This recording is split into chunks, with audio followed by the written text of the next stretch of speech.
morning, everybody. We are so glad you guys are here. We just want to welcome you. We're going to spend a few minutes singing this morning, and you guys are welcome to stand with us or sit, but this is how we do Sunday at Paradox. Good morning, everybody. My name is Greg. I'm one of the pastors on staff here, and we have behind me an amazing group of people. These are all of our small group leaders for this semester. Here at Paradox, we love people and we love relationships and we love to connect with each other. And an amazing way to do that is through a small group. That's where you get together with a group of people for about 12 weeks, just once a week, and you hang out with them and you talk about maybe a book of the Bible or another resource. We've got a couple groups that are going to be going through certain books of the Bible. We've got a group that's going through a marriage series. We have a prayer group. We have 2 women's groups. So any single guys out there, go ahead and check those out. That's not the point. Okay, just women only. But an amazing opportunity to connect and grow your walk with God is through a small group. And so our sign-ups are today. You can go out the doors after service and sign up for a group. They've got hot chocolate with all sorts of awesome toppings you can throw on too. So we would love for you to consider that as you continue your walk with God. And I would love to pray for these leaders who are opening up. A lot of them in their homes. A lot of them are also meeting here throughout the week. And they're committed to having full groups where they can continue to share their walk with God and hopefully encourage you as well. So let me pray for them. Lord Jesus, we thank you so much for the men and women who are on this stage right now.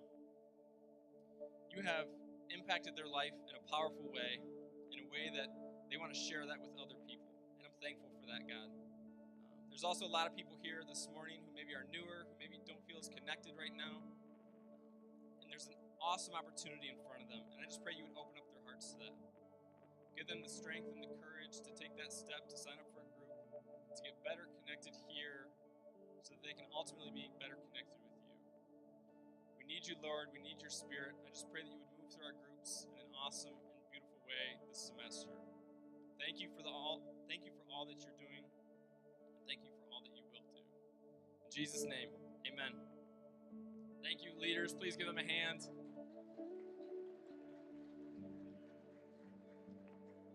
We have so many awesome events that are coming up here at Paradox, and I want to highlight just one of them for a moment. It is called Night to Shine. It is on February 9th. My wife says this is by far her favorite day of the year. I thought it was my birthday, apparently not. It's an incredible night. It's actually going to be at Warren Woods Baptist Church. We're partnering with Warren Woods Baptist to host this night. We have a short video we'd love for you to watch. It's going to give a little more information about what this night is, so please check out your screens and welcome to Paradox.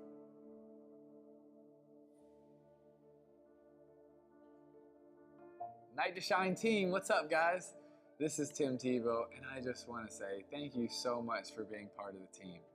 Honestly, 4 years ago when my executive director came to me and he said, hey, we heard about this prom that this church has for people with special needs. What would you think about doing one? And I just fell in love with it. And I said, let's do it.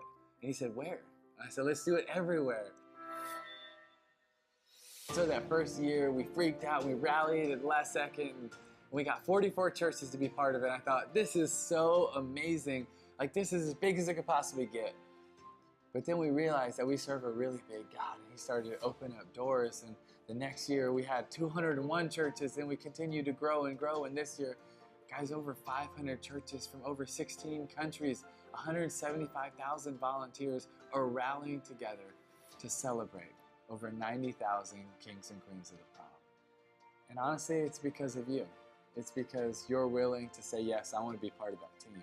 I want to give. I want to care. I want to love those kids. I want to celebrate with them. I want to dance with them. I want to let them have the night of their life. And honestly, it's not just the night of their life where they get to dance and they get to have fun and they get to ride limos, they get to walk down red carpets. It's so much more than life, because maybe for the first time, they realize that they're worth it. They realize that they're special. They realize that they're loved. There's not much more important than that. And honestly, we couldn't do it without you. Without you saying, yes, I'm going to be part of it. I'm going to love those kids. I'm going to make them feel special. And at the end of the night, when they're crowned king or queen of the prom, hopefully they leave realizing that the God of this universe loves them so much and has a special, unique plan and purpose for their life. And we get to show that with how much we love them. Guys, thank you so much for being part of A Night to Shine. It's my favorite night of the year, and it's a night that's going to change so many lives. God bless you.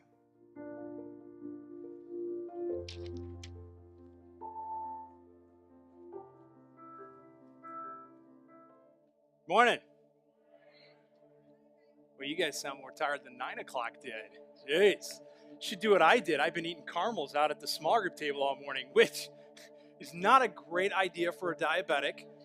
So I'm either going to be really hyper for the next 40 minutes or I'm going to pass out at some point. It's uncertain. We'll just see how it goes. Hey, if you are new with us, you weren't here last week, maybe you don't know this, so I just want to brag about this for a moment. Last week was a big week for us. Last week, we launched a second permanent service on Sunday mornings. We went from one for the longest time at 10 o'clock to now 2 of them, one at 9 and one at 11. Obviously, you're here at the 11. And on so many levels, it was just a successful launch of the second service. And we're not going to do this every week, but since it just happened last week, I just want to talk about it for a minute because it was so cool to see what happened. So we had great attendance. I'll talk about that in a minute, but we had just unbelievable flow. That was one of our big things that we were nervous about. We've got a small parking lot, only 2 entrances, and we just weren't sure what the people traffic and the vehicle traffic would be like. And our parking lot team is an unbelievable, phenomenal group of people, and they're just doing a great job out there. It was flawless in the transitions. We did not run out of toilet paper or coffee, the 2 most important. We could run out of everything else, but not that, and we did not. We've already learned some pretty valuable lessons that we think are going to help us continue to get better at this week in and week out. And we saw between the 2 services, we counted just over 500 people in attendance last week, which was, it's not all about that, but that's an important thing for us, and it was a good morning. So we just thought on every level it was a great start to what is going to be a new normal for us. So that's exciting, but it's also not why we're here. This is. So if you have a Bible, would you grab it this morning? There is a book towards the end of the Bible called Peter. Peter, who is one of Jesus' closest friends and disciples, he was among the 12 that walked with him, and the 3 of the 12 that were his closest friends wrote this book. There's 2 of them, 1st and 2nd. We're going to be in the 1st Peter, and we're going to go to the 2nd chapter. So get there. I'm going to give you a minute because it might take a minute to find it, and then I'm going to get there. So if you're just joining us, let me catch you up. We started this series last week, and we set direction for the next month by wrestling with an idea that a guy in the Bible named Paul once talked about. Paul wrote to the church that he was writing to at the time, and as much to us, he says these words at once. If you remember last week, he called the church to wake up. In other words, there were just too many of them then, and perhaps even today, that just go through the motions of the church and Sunday ordeal, but we're just sleeping. And so his challenge to them was wake up, and his reason was, he said, because the days are evil. He said, so make the most of every opportunity. And what I found interesting, and it's just weighed on me for weeks coming up to this series, is how Paul assigns a certain amount of evil to the day itself. He doesn't say that the things that happen to us on any given day are evil. We know that. But it's like he ascribes an innate evil to the day itself. He says the days are evil, not the things that happen, but the days themselves on this side of eternity have the ability to carry within them a certain innate evil to one end, and I think it's where he started with the call to wake up, to an end that would put us to sleep, a sort of living sleep, where we just go through the motions of life and go through the motions of faith, and we would miss the very purposes, the very relationships that I think the God of creation put us on this rock for. So the whole idea behind this series that we're in is that if we're not careful, we can go through life and we can develop all kinds of regrets as a result of missing the moments. Paul says, make the most of every opportunity. But we can go through life and miss opportunities. Many of them, most of them, maybe all of them.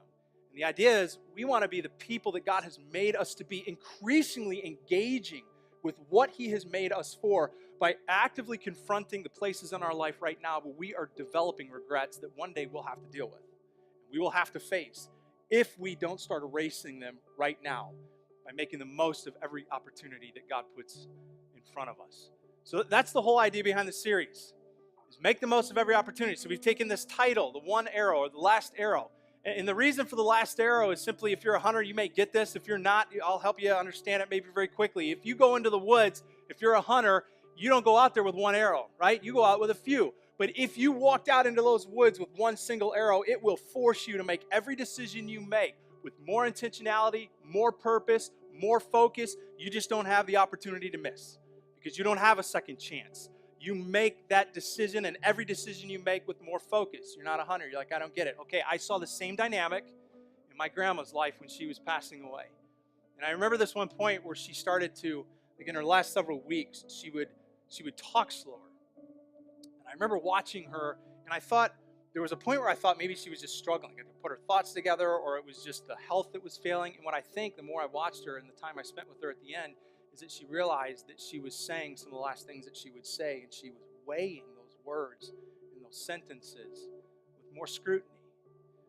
When you realize that you're coming to the end, it makes you focus in. I just think it's unfortunate that it takes some of us to get to our end to live that way. Lyrical poet Eminem once said it this way: you only get one shot, don't miss your chance. Opportunity comes once in a lifetime. I feel like I should do that when I'm saying. But here's the thing.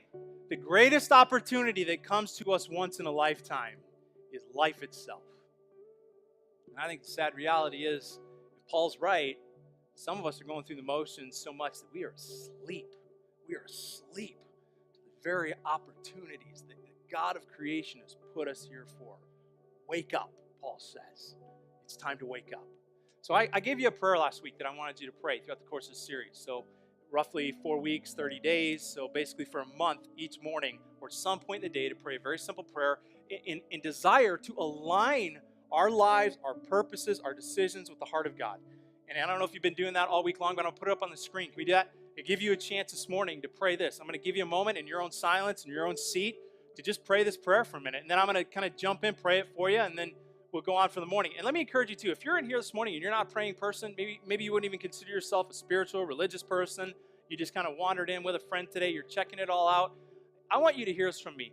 You can pray to a God you don't yet believe in. He wants you to. Sometimes we have this idea that until I'm fully convinced, I can't talk to him. No, he wants to hear you. You're like, I'm not even sure there's a hymn or anything up there to listen. That's all right. Maybe part of the step you need to take is just offer up very simple words to someone who I believe is listening, that I believe he will convince you one day is as well. So take a moment. This is your moment. Offer these words to him.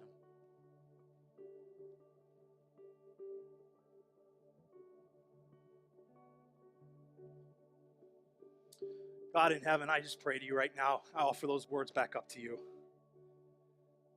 Jesus Christ, the incarnate, crucified, resurrected, coming again, Jesus Christ, I pray to you. And I just ask that you would do this very thing that we've laid out before you this morning, that throughout the course of this day, hundreds of voices have offered up to you. Would you align our hearts to care about the things that you care about? And would you remove from them the things that you don't? Would you make us people that learn how to move and live and breathe in deeper rhythm with you, our Heavenly Father? That we would not be people that reach the end of our lives and have to look at this list of regrets, because, in fact, we would be people who instead hear the words of Paul inspired by you, and we respond to them, making the most of every opportunity that you put in front of us. In fact, we do believe that the days are evil and will rob us of them if we are not careful. God, would you speak to us this morning, be present to us, our hearts, our minds, wipe away distractions, that we would feel you lean into us this morning. Help us lean back. Would our ears hear your voice? Would our hearts feel your presence? Would our minds be able to conceive and understand your written word and how it has truth for our lives here and today, some thousands of years after they were written and inspired by you? God, still continuing to feel very connected to the words of the song, both in the first service and even now that we sang, that says, our sin was so great, but your love was greater. Would you help us feel that this morning, the greatness of your love for us? Use me however you choose this morning, but God, I believe this. This is your church. We are your people. You are our pastor. So pastor us and teach us, myself, every bit as much as anyone else in this room, I pray. In the name of Jesus, amen. All right, so some of you are like, man, is he ever going to get to Peter? He told us to go to Peter. All right, I told you to go to Peter. Here we go. If you're still there, you're like, I closed it already. All right, we'll open it back up. Peter, Chapter 2, verse 9. This is what Peter writes. But you, now he's writing he's writing specifically to the church. The church, the Bible in different places isn't always addressing specifically Christians. It's addressing us. It's addressing humanity. There are moments where the scriptures lean in and talk specifically to believing people. Here's what Peter would say to those of us in this room that call ourselves believers. You are a chosen people. You are a royal priesthood and a holy nation, God's special possession, that you may declare the praises of him who called you out of darkness into his wonderful light. Once you were not a people, but now you are the people of God. If we're going to live our lives where our hearts are both aligned and connected to the heart of God, that we would care about what he cares about, be the people he made us to be, do what he made us to do, it begins with what we talked about last week.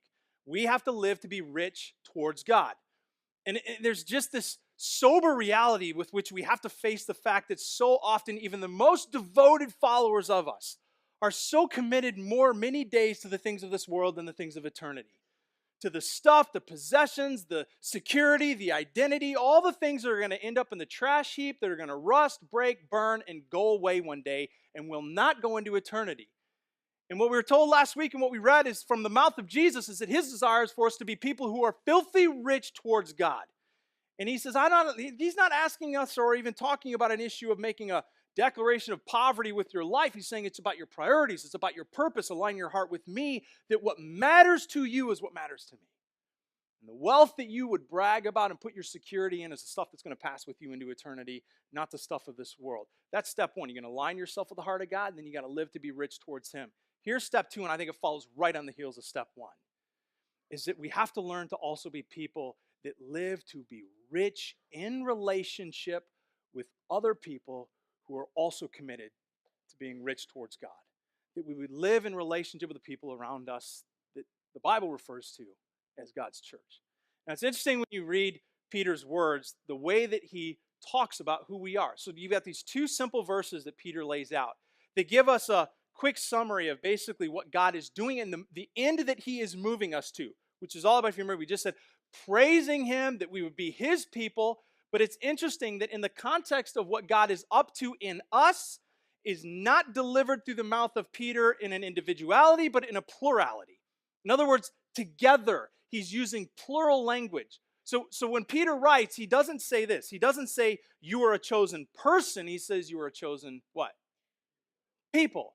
He doesn't say that you're a royal priest. He says you're a royal priesthood. He doesn't say you're a holy individual. He says you are a holy nation. All the language that Peter uses as he talks to us is plural. He is putting us together. Part of the very work of God that he intends to do in your life, hear me, and this is important, cannot happen if our mindset is, my life is just about God and I, and everybody else is just a nice benefit. Part of the very work that God intends to do both in you and both through you will happen in the plurality, the context, listen, here's the word, the community of his church. And there's a superficial way that we can think about community and relationships, because we have all different ways that we relate. So we have connections and interactions and friends, and then a lot of times when we try and figure out what all that looks like in the church, we use the word community, but I think there's still something missed in that, because you can have community around all kinds of different things. There's a Latin word called communitas. Communitas is more the word representative of what God's talking about when he says, you are a holy nation, a holy people. It's also seen in Acts 2. When we see in Acts 2, the early church had everything in common, sold everything that they had, gave to who had need. They were with one another. Communitas is the idea that I don't just know you, I want to be known by you. We're in this thing together. We're locking arms. We have a mission above us that unites us, helps define us. It directs us. It even comforts us, heals us. It builds relationships. It is a power. It is a beauty. It is a joy. And no matter what comes our way, because of the great mission that unites us, this is communitas, we will walk through it together. Whether it's struggle in front of us or struggle between us, we're doing it together. That is community. That is the communitas that God is calling us towards when he says, you were not once a people, but now you are a people, a community committed to one another. That is part of the end to which God is moving us. Here's the difficulty with it. You and I live in a culture that is not that way. We live in a culture that is increasingly individualistic, right? And not just individualistic in what we do and how we approach life. We're even in many ways just flat out antisocial. Our world, if you think about it, there's so many ways in our world that we have previously, like we've had our circles of relationships and things that we have been used to experiencing in life, we used to experience in relationship. Now, there's so many of those things that we just do on our own, and we do in a very individualistic way instead of a plural way, instead of a way of community, instead of a way of connection. For example, how much do we shop online now? Right? We have the ability to not interact with anybody, and we just shop online. And most of us prefer it so that we don't have to interact with anybody. We do most of our shopping online. We do a lot of our connecting online. We go to church online. In heaven's sakes, we live in a culture now where so many people experience most of their sexual encounters online. We're no longer a nation of people and a country or a culture of people that sits on our front porches and waves to our neighbors and gets to know them. We sit in the backyard and we build privacy fences hoping they never talk to us, right? That's what we do. You know, if somebody moves into the neighborhood, we peek through the blinds and we just hope that they're not freaks. Then we close the blinds. We don't go meet them. We don't talk to them. We don't go introduce ourselves. And heaven forsake, somebody cross that barrier, come over and introduce themselves and bring a pie and say, welcome to the neighborhood. What do? We smile, we say thank you, we shut the door, we throw the pie away. Right? I don't know how you cook that or what's in it or the dirtiness in your kitchen. Like there's even just a rudeness almost in how we have withdrawn from people. You're walking down the street, perfect stranger, just says warmly, hi, how are you? What are you, freak? You know, it's like in our minds, we just, what do you want? What's your angle? What are you after? You know, maybe you go down south, it's a little different. They're a little warmer down there. You ever experienced that, by the way? If you're like from here, like I'm born and raised up here. There's just a certain culture you don't realize exists till you go down south. I was in Texas a few years ago. I'm like, what is up with these people? They're just nice. Everybody's like, hey, how are you? How's it going? That's just random encounters. I'm like, what is going on here? Come back home, get off the plane. People just look at you and go, and they walk by. You're like, whoo, back home, you know? But there's this thing, especially in different places, and that's partly us here. Do you know there's even statistical data that shows over the last 20 years, the average American has lost 50% of the friends that we used to have. And that's going to continue to increase based on trends. They think in the next 10 years, the average American may have one person in their life that they actually consider a true, honest, deep friend. Now here's the ironic twist to all that, is that the typical person right now has far more connections in our lives than we've ever had before, in large part because of the internet, social media, and the way all that's taken this massive world we live on and just shrunk it down. And so we have all these connections and all these people around us. But the sad reality is most of the time, all that is a bunch of superficial interactions that leaves us blind to the fact that we don't have real friends. We don't have real community in our lives. We don't have real connection in our lives. And so then what we end up doing is so many times we take these relationships that we've learned how to develop in this kind of social, like online world, and there's a way of relating there that we have carried over into how we have our real relationships. You know what I mean? Like in your relationships online, there's a certain way we relate. And most of it, let's be honest, is very pretentious, right? The pictures you post of your family all getting along. You could hate each other and be at each other's throat with knives and forks, but that 1 second where you actually are all smiling, that's the picture you snap and post online. And then everybody else looks at it and is insecure. My family's awful. Their family's amazing. And we're all putting up these fronts, scared to death that if anybody saw the real us, the real family, they wouldn't like us. And so we keep everybody at a bit of a arm's length, a bit of a distance, hoping they don't see the real version of who we are or who our family is. And then if things ever get a little tense or things ever get difficult or you believe something different than I believe or something gets, there's a struggle, we can so easily, in real relationships like the ones online, unfriend. We're just done. Or how often have maybe even some of us done this where we have a friendship that's beginning to actually go somewhere good.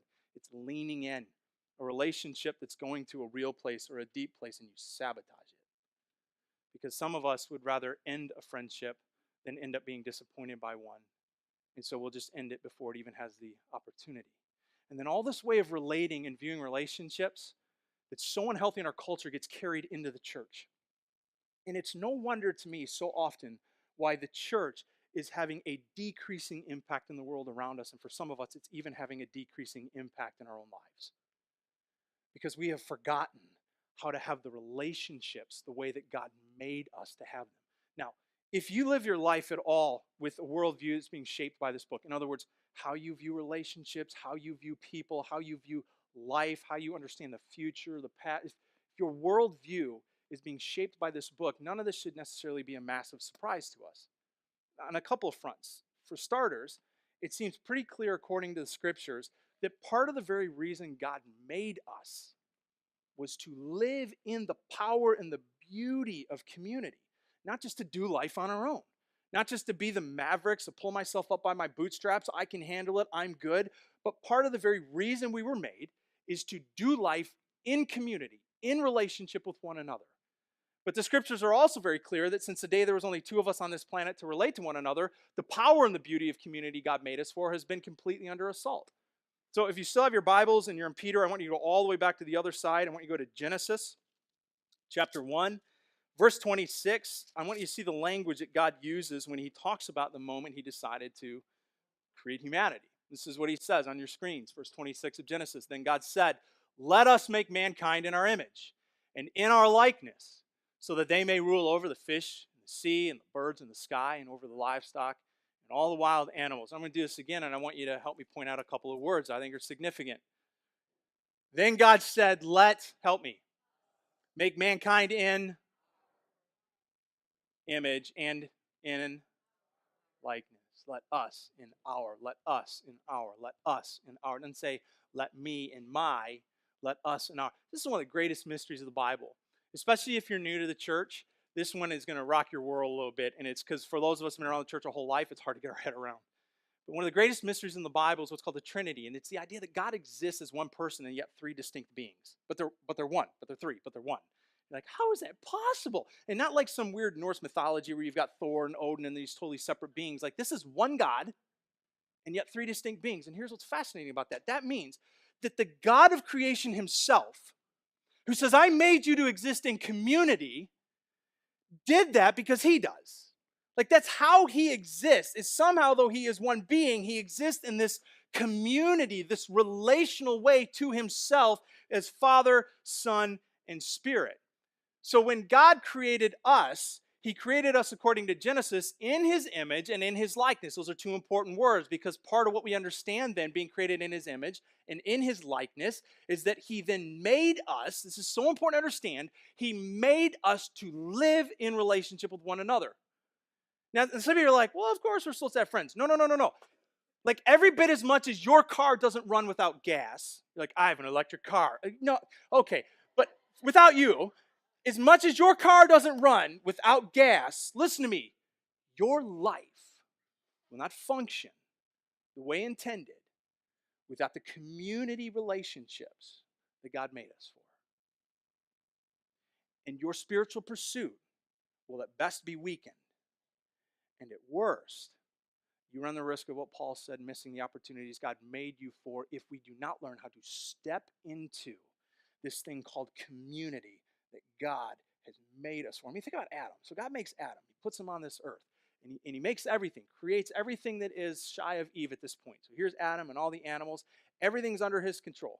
Everything's under his authority. I mean, this is like the guy's perfect day. Everything just does what he says. Nothing talks back. Nothing disagrees. There's no kid to say no. The animals, the dog doesn't go in the house. He goes where he's supposed to. He plays fetch with the lions. Like, things are good. This is a good moment in creation. Problem is that in everything Adam interacts with, nothing in that does he see himself. There's nothing he can actually relate to. Interact, connect, nothing he can relate to. He sees himself in nothing. So God creates Eve. And finally, there's a creature that Adam sees himself in. There is a being. Listen, newsflash, your dog is not your best friend. Dog is not man's best friend. You know, the dog is man's best friend. And you're like, I know, that's why the cat is. Nope. 8th day, the devil created cats. Did you know that? Cat's not your best friend either. So listen, we were made. This is so fundamental. And I know it's so basic, but we miss it. And it's just the little misses in Scripture that lead to the massive disconnect from what God made for us.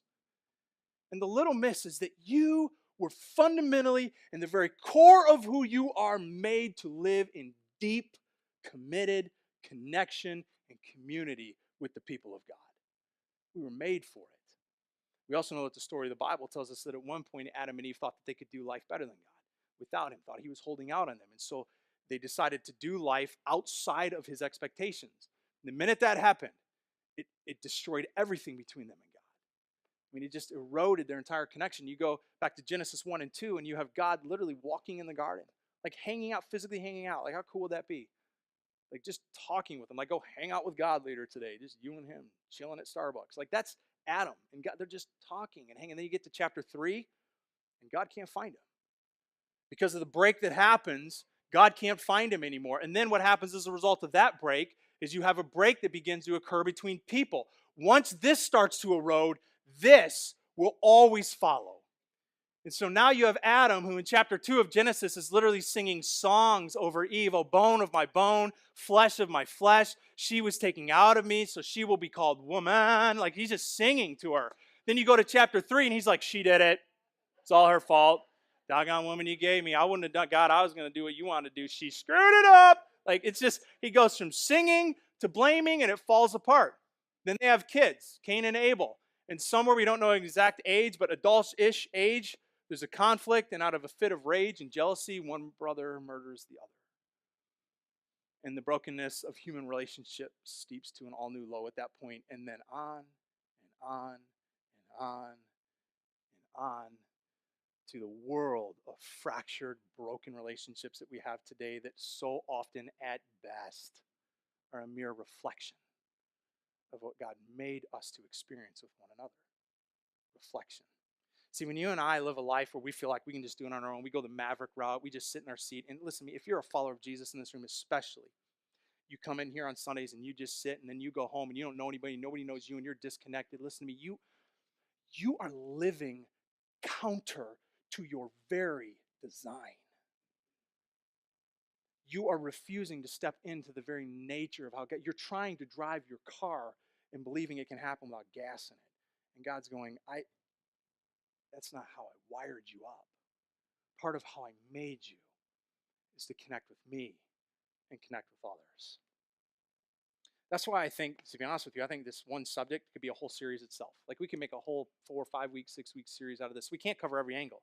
But what I do want to do in the last couple minutes of time I have with you is I want to try and lay out just 2 reasons why and how I think we can start to step back into the type of community that God has for us. So if you're still in Genesis, it's going to require you moving over a couple of verses from there, a couple chapters, rather, books, to a book called Kings. There are 2 Kings, 1st and 2nd. We're going to go to 1 Kings, chapter 12. Chapter 12, verse 1 says this.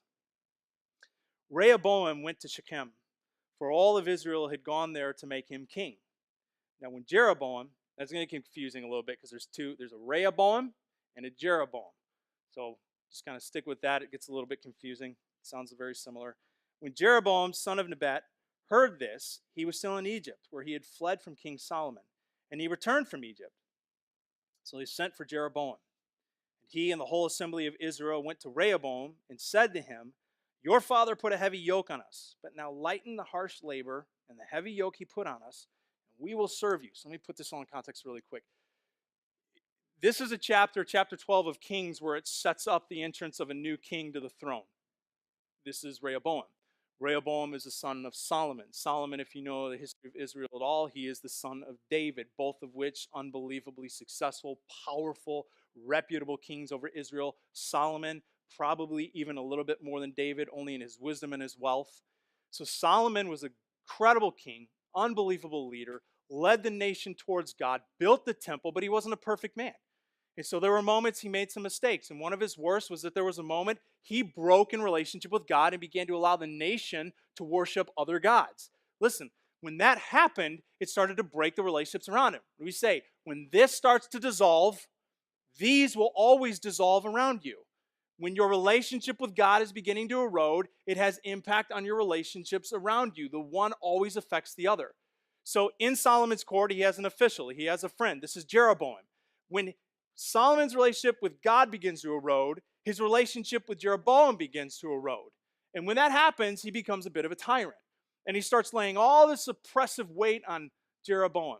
Now, the thing is that Jeroboam has got all Israel that's starting to side with him. The majority of Israel kind of sides with him and goes with him, and things only get worse, and the conflict kind of grows. So there's a point where Jeroboam says, "I'm out of here." He cuts off, He leaves, takes a huge group of the people, and they flee to Egypt. That's why it says they came back from Egypt just a minute ago when we were reading. So now Solomon's dead. And in his death, it sets up now for his son Rehoboam to take the throne. So Jeroboam and all of Israel hears about this, hears that Solomon's gone, hears that there's a new king about to take the throne, and this is what they do. This is fascinating. This is a huge point this morning we can't miss. They come rushing back and having no idea yet whether or not this is going to be a better king. There's zero evidence that he's going to be a king that follows in a different footstep than his father or the same footsteps. They still come back with no evidence of what type of relationship this is going to be. And they do what has become to us today a four-letter word in our culture, and they commit to him. They commit to him. Some of you ladies just elbowed somebody next to you. It's all good. They commit.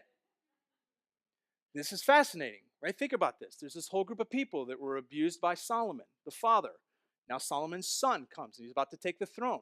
And what would you think you would do? You would think you would stand back, cross your arms, and go, let's see what kind of a king he's going to be before we pledge allegiance to him. Let's see how he's going to lead. Let's see if he's going to be any doubt. I've been burned once before. Let me kind of be withdrawn a little bit and see how he's going to do. Make sure he's going to be a better person. Make sure there's evidence to look at to go, oh yeah, he's going to lead differently. Then we'll decide whether or not we want to be his people. Instead, they come to him, and without any evidence that he will be a better king, they make a commitment to him. And they put him on the throne. But then they make a request.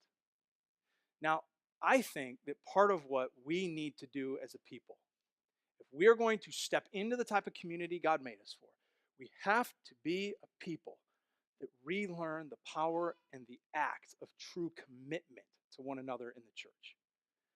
I think most days what we call commitment within the context of the church is more just a relational version of let's make a deal.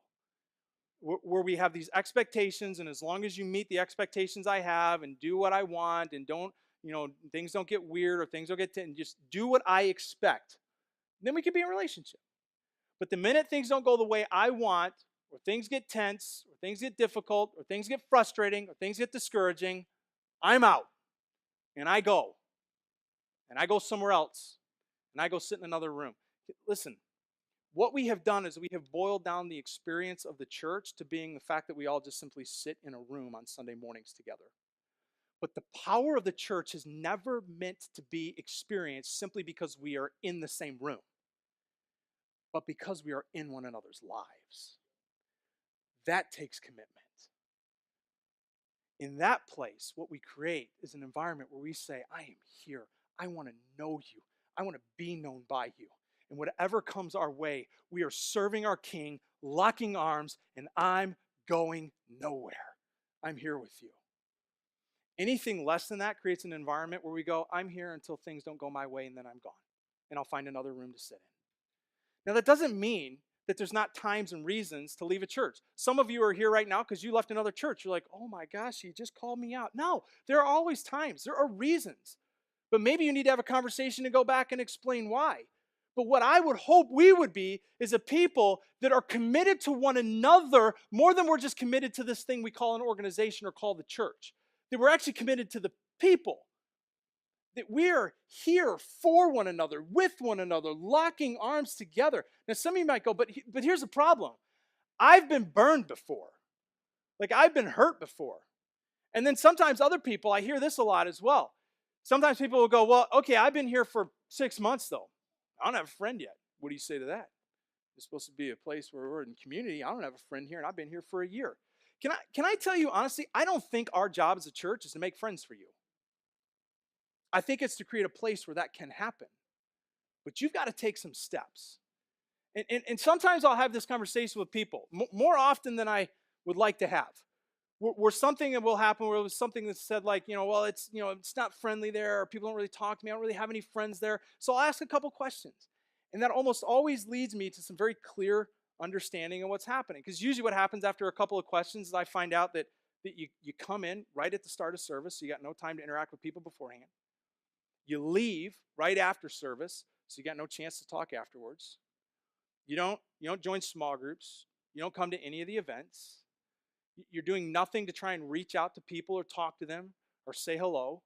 Sometimes, let's be honest, sometimes some of us just kind of stand back there, arms crossed, and we got this scowl on our face that says, I'm going to eat children today, right? And then we wonder, why isn't anybody talking to me? Well, because you look creepy. Like, you just look scary. And then we put all the responsibility on everybody else. Nobody talks to me. Nobody's coming up to me. And we put none on us. We put no responsibility on us, and heaven forbid we ever actually take the first and risky step to walk up and introduce ourselves. Shake a hand, say hello, invite somebody out, invite somebody over. Let's be honest with you. If that's you, I don't think you're really looking for a friend in community. I think the danger of what you may be looking for, I would describe better as a spiritual prostitute. Somebody that's there to meet all of your needs and require nothing of you. And the danger in that, listen to me, you're not just doing harm to yourself, you're hurting us. Because we need you as much as I believe you need us. Because God made us for one another. You might go, okay, but dude, I've been burned. I've been burned by church people. So I'm hoping this place will be different. I'm going to give it a chance, but I've been burned. So that's why I'm keeping you guys at arm's length, keeping you at a distance. Okay, I can hear that. I've been burned too. I've been burned too. You know what? If you've been to church any length of time, you've been burned. Unless you have lived in your house and never walked outside the doors, you've been burned by people in some context. What if we applied that to so many other areas in our life, though? Because I've been hurt there, I won't do that again.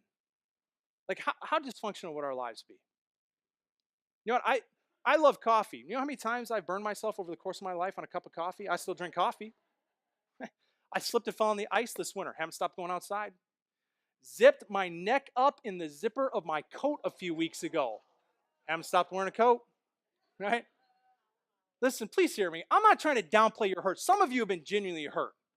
And there's somebody out there that's done something to you that probably needs to get punched in the throat for it at some point, right? You've been hurt, okay? You're not the only one. We've all been hurt. But please hear me. Sometimes your attempt to self-guard does as much, if not more, harm than the very thing that originally hurt you that you're trying to protect yourself from. Why? Because we need you, and you need us. That's community. And some of you might think, well, that's why I've got my spouse. Now listen, guys are the worst at this, right? We're the ones, because you ever heard this saying? Women do life face to face, guys do life shoulder to shoulder, right? So guys, what we tend to do is we're more relationally withdrawn. We just are. And so a lot of times I watch guys particularly, but not only, but a lot of times where we're like, well, my wife is that person. That's why she's my best friend. You know, I just said, just her. Okay, I'm just going to let you in on a secret that she'll probably never say to you. She loves you and adores you. She's exhausted by being your only friend. Don't look at her right now because she's trying not to look at you. And if you ask her later, she'll deny it. But she knows. You're wearing her down, man. You go, okay, but listen. How do I know you guys won't let me down? We will. I promise. Give us time.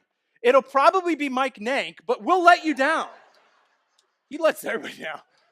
And you're like, but I don't want to let you guys down. You will. You will. Something you do, something I say, we're going to let each other down. Listen to me, that's the power of Christ-centered community. We can let each other down and still come back together, lock arms, and walk in love and grace and community, because all of this is not out of the overflow of my capacity to love, but His.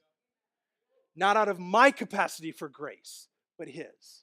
Not out of my capacity for forgiveness, but His. I have no expectation or delusion that in community we're not going to make mistakes and hurt each other. We're gonna. My expectation is that when we do, we come together around the foot of the cross of Jesus Christ, and we lock arms again, believing that this thing called the church that we are and the gospel that we are here to make known to all men is greater than any offense between us, and can be, because of the power of the cross, worked out. That's community. Now some of you might go, okay, But I got too many other people already in my life. I mean, I got the soccer group I'm a part of, I got this work thing, and I got my yoga group, and then there's all this. And some of you are just like, I just don't have room for more relationships. I mean, this seems like a good place. Y'all seem like nice people. I just don't have the capacity. All right.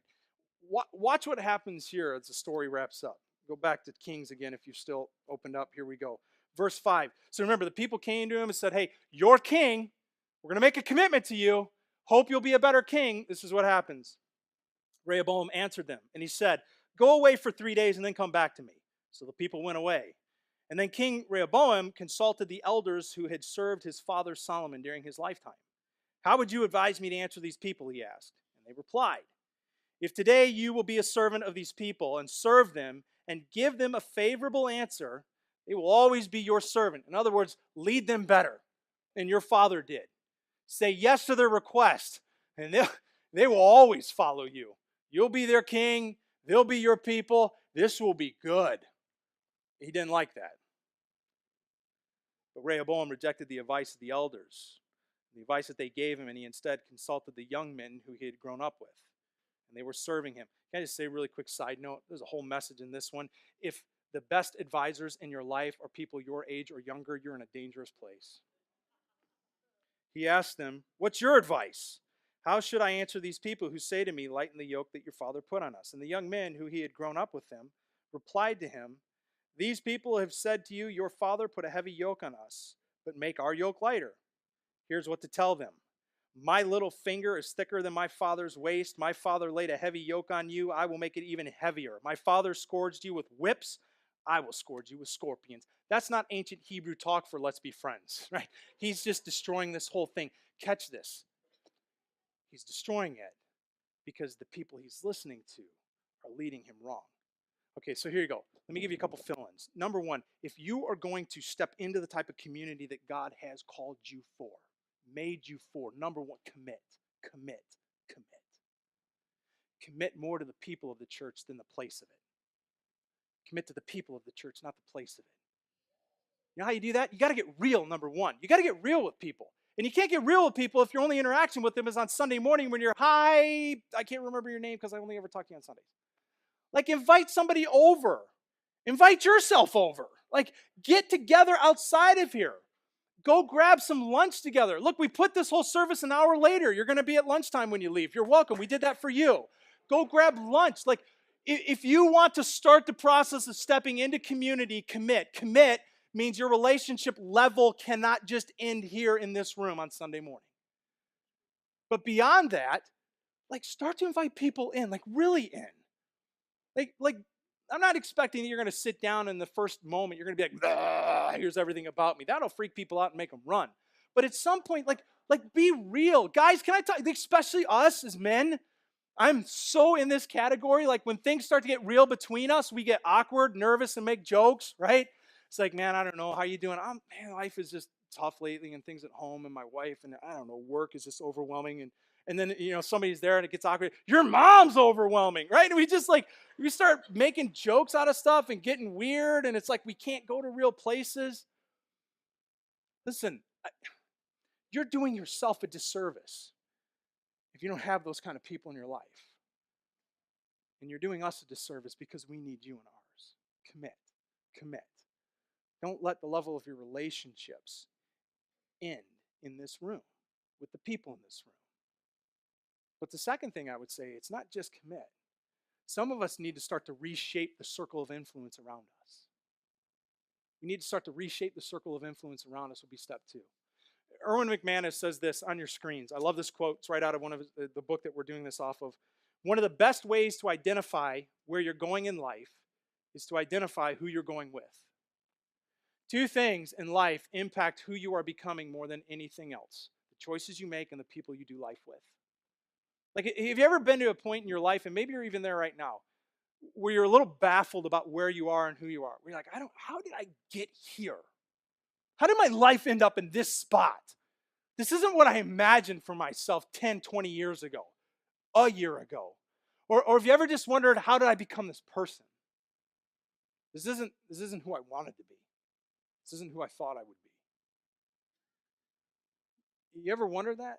You know how you get there? You know how that happens? It's simple. Your choices. Choices that you make. The choices you have made in your past have created the present you. The choices you are presently making now are forming your future you. Nothing in life influences the choices that you make like the people you do life with and the people that are in your circle of influence, right? So you think of the story. How did Rehoboam become king? The people put him there. It says all of Israel gathered together under Jeroboam and said, hey, we've got some requests, but before we do that, you're king. We're here to make you king. There was a certain commitment they made. This is like a reflection of what Peter was talking about. That moving towards the purposes of God, what he has for you, the work he wants to do both in you and even through you, happens in community. Like these people helped him become who God was making him to be. The same is true here in this context. But then he breaks from that. And there's a point where suddenly the people who are trying to give him good counsel, the good influence that would point him towards the man God would have him to be, become the least amount of people in his circle. And instead, who's the voice that has his ear? All the young punks he grew up with that begin to influence him differently. So I'm a very visual guy, so I got to give you a visual on this one. I've asked for a couple people to come help me. If you're here, come on up real quick. So here's what this will look like. I actually need, go ahead. Come on up. So you stand over there, Bill. Matt, we got two Matts. So this is Matt, and it's just fitting that he wore his fully devoted shirt today because in my illustration here, Matt's Rehoboam. He's trying to walk with God in this moment, right? There's an initial moment where he's like, what should I do? And so Jesus is that way. So this is Matt pursuing Jesus. The thing is, Matt, like all the rest of us, he's got people in his life. So here you go, get in, step in the circle, turn around the opposite way, and just stand still for a minute. Now, these aren't bad guys. These are good guys. Matt's a good guy here. These are both good guys. They're just not pursuing Jesus. They have no desire to pursue God. They have no mind for the scriptures. They have no mind for eternity. They're good buddies. He knows one from work, and he grew up with one. The problem is because they are in his circle of influence, right? What impacts the decisions you make? Almost nothing else as powerful as the people you're doing life with. These are the people he's doing life with. Now, what happens? Go ahead, try and pursue Jesus. They're not. They're going other directions in life. How easy is it to get to Jesus? It's a struggle, right? Now, okay, hold on. Okay, you guys can't kill each other here. Come, walk this way. Here's where the church gets it wrong. What the church says to do sometimes, and it's told us to do, and we've messed this up because it's not what the scriptures teaches. Sometimes the church says, well, this is what you got to do, man. You got to get these guys out of your circle, and you got to replace it with just a bunch of Christians. I'm about to choke you. Yeah, there you go. That's not what you do. This is not what Scripture says. As a matter of fact, this is why we're here. Scripture says this is why you're here, so that you would help lead other people to me, that you would be me to them. But the problem is if this is the weight of your circle of influence, how are you getting to Jesus? Because they're going to impact the decisions you make. What do you need? You need to adjust your circle. Give me one more person. I just need somebody to volunteer real quick. I'll pull you up on stage. Carl, come here. Oh, never mind. Dan, come on. I mean, don't hurry or anything. We're not. He's like, what? It's second service. We don't have another one yet. So now you've got Dan and me, and we're all trying to pursue Jesus. Now, we're still loving these guys. Matt's still friend with these guys. He hasn't cut them out of his life, but what's he done? He's changed his circle of influence. And now, simply because he is surrounded more by people who are trying to follow Jesus, what happens? Matt's getting to Jesus one way or another. I'm taking him there. Right? All right, thanks, guys. Go ahead, drop the rope.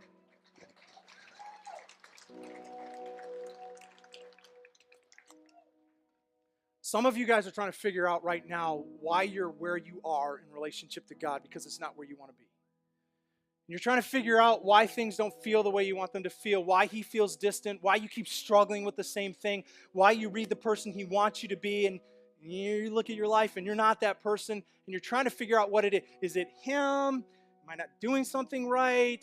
Do I need a different church? You're trying to figure out what it is. For some of you, maybe many of you, the reality is, it's your circle of influence.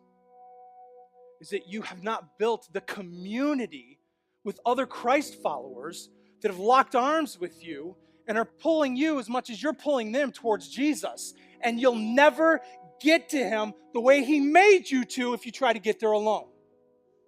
Do you hear that? Because some of you still don't believe that. You think you can get to Jesus the way he wants you to completely on your own. No, you can't. You were made to move towards him in relationship with his body. It's part of what he made us for. It's part of our design. And you are robbing yourself if you're trying to be the maverick Christian. And you're robbing us. Because you need us. We need you. So here's what I hope will happen for some of you this morning, is that something stirs inside you that you know it's time to take a step.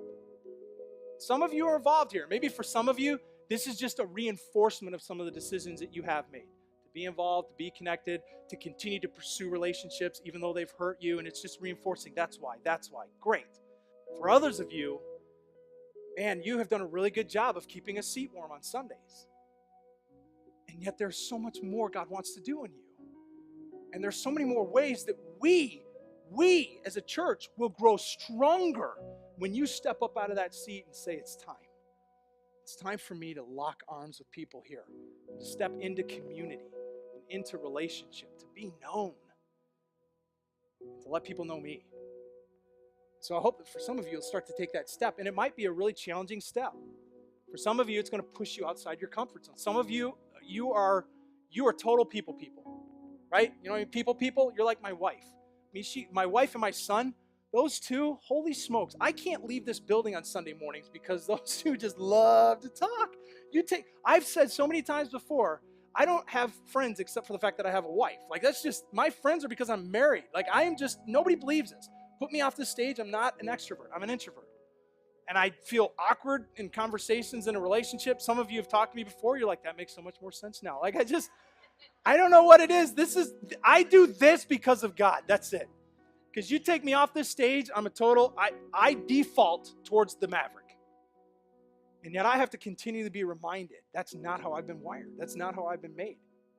And maybe some of you are made so that you have the capacity for more relationships, but all of us are made for relationships. One of my favorite stories is a guy who started coming here recently, who I get him because he's me. Maybe even more so. Very introverted, not a church guy most of his life. He writes me this letter. Hey, I just wanted to let you know how very much I'm enjoying my time at Paradox. I really feel like this is the church that I've been looking for my whole life, and I didn't even realize I was looking for one. I'm not naturally an extrovert, one who can easily approach people or mingle in a crowd of people that I don't know. I feel like my old man got that gift, but it definitely eluded me. However, I am starting to get to know a few people here at Paradox, and everyone seems great. I'm working on getting connected as I know I should be. I even signed up for the security team, and I'm looking forward to that. I think I have a lot of experience and maybe even some connections that will be helpful. Had you been around me last summer at this time, you would see that I am physically, mentally, and spiritually a completely different person, and I'm so excited to see what God has in store for me.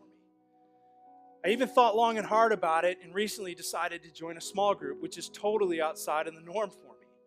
I even recently had breakfast with another couple from the church, asking them to come out and meet with me just so I could get to know them. I think my mom would be so proud of her little baby boy, LOL. What's so cool, and it's not in this letter because it was a decision he made after sending me that, is that he also at one point joined what we call Frontline, or the team of people that stand at the doors and greet. This is a guy that by default would sit here, quiet, walk in late, walk out late or early, never interact, and he knew that. He knew that was his nature. So where did he put himself? In the single greatest place where he will be forced to have more connections and shake more hands than any of the rest of us on a Sunday morning. Why? Because he knew that his nature wasn't to do that, but his design craved it and needed it. So he put himself there. I don't know what the step will be for you, and it'll probably be challenging. But I'm telling you, hear me. We need you, and you need us. So whatever that step is. My name's Craig. I'm a Paradox extrovert.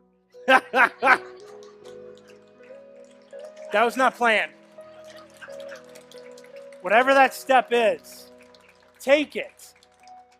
Because I'll say it again, you need us, and we need you. So whether it's small group, maybe you're not ready for that. Like, oh, that's a little too much yet. Okay, we've got other social things. Go to the Night to Shine and serve. Go to the Buck dinner. do something else here. Or maybe today you just invite somebody out. Walk across the room, shake a hand, and say, let's go grab lunch. If you're single, look for somebody else that looks single maybe. Just introduce yourself. Say hello. And start to learn how to lock arms. We need you. You need us. Father in heaven, would you make real and true and deep and penetrating words that are yours to lead us to a life that you have for us. Amen. We know you guys are busy and you got food on the brain and it's playoffs, so the Lions aren't playing. So, but something we like to do here at Paradox is to give you a chance to respond.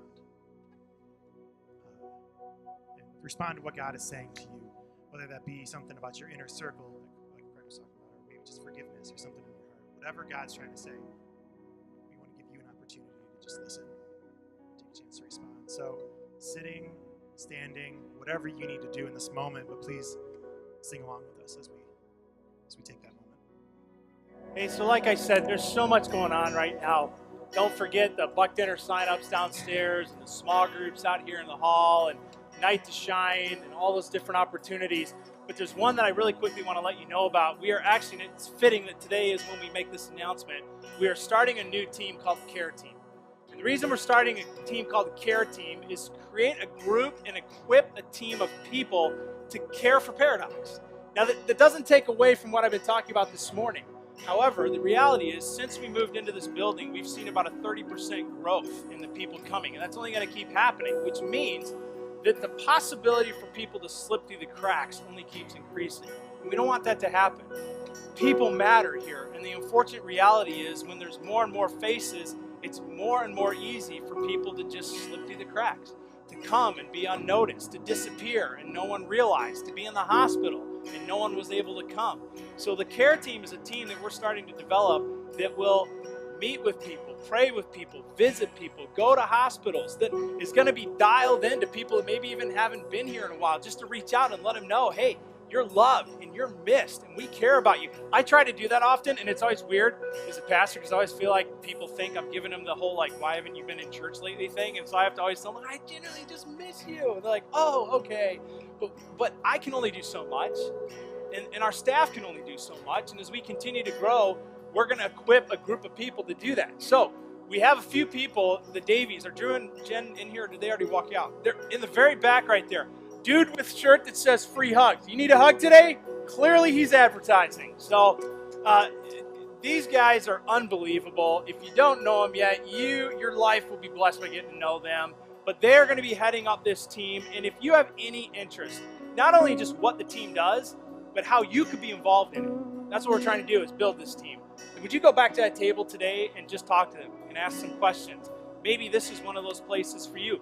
Maybe you're a person in here today that even went, you know what? I'm doing all the things you talked about. So it was a great reinforcement to me. I am involved. I am connected. I'm walking arm in arm. So maybe you're a person that needs to start to help provide that for the people that are slipping through our cracks right now. But if you're interested at all, right out to those tables, right out these doors right here, you'll see them out there. Go ahead and talk to them.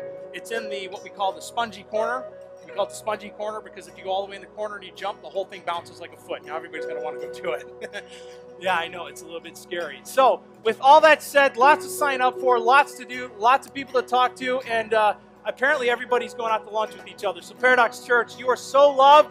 If we can serve you, talk to you, or pray for you, a team of people will be up front to do that. Otherwise, we'll see you next Sunday.